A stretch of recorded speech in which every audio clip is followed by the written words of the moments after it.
Hello আমার ভাই ও বোনেরা, এই ইউনূস সরকার ক্ষমতায় আসার পর অন্তত পক্ষে ৪০০ জন আওয়ামী লীগের নেতাকর্মীদের হত্যা করা হয়েছে বলে অভিযোগ আনা হয়েছে আন্তর্জাতিক অপরাধ আদালতে।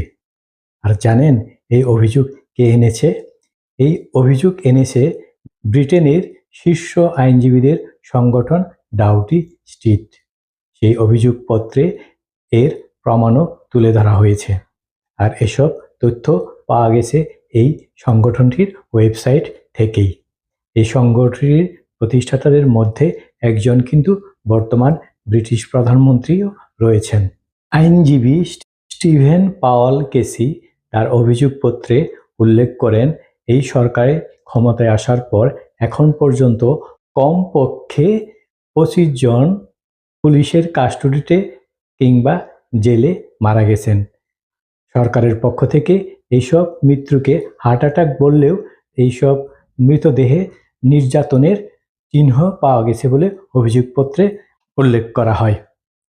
আর অভিযোগপত্রে এও বলা হয়, আন্তর্জাতিক অপরাধ আদালত যদি এ সংক্রান্ত তদন্ত শুরু করে তাহলে এ বিষয়ে সহযোগিতা করবে সংগঠনটি। এই সংগঠনটি শুধু বাংলাদেশ নয়, পৃথিবীর বিভিন্ন দেশের মানবাধিকার লঙ্ঘন নিয়ে মানুষের অধিকার লঙ্ঘন হলে এই ধরনের অভিযোগ করে থাকেন এবং তার সুরাহাও হয় খুব সুষ্ঠু এবং সুন্দরভাবে। শুধু বাংলাদেশ কেন, পৃথিবীর যেসব দেশে যুদ্ধ হয়েছে সেসব দেশে মানবাধিকার লঙ্ঘন হয়েছে কিনা, যুদ্ধাপরাধ হয়েছে কিনা এ নিয়ে দীর্ঘদিন ধরে কাজ করে আসছে এই প্রতিষ্ঠানটি। এই প্রতিষ্ঠানটির অনেক সুনাম রয়েছে বিশ্বব্যাপী। এই সুনামধন্য একটি প্রতিষ্ঠান যখন ইউনূস সরকারের বিরুদ্ধে এভাবে অভিযোগ এনেছে, তখন সারা বিশ্বের মাঝেই এটা ছড়িয়ে যাবে, এটাই স্বাভাবিক।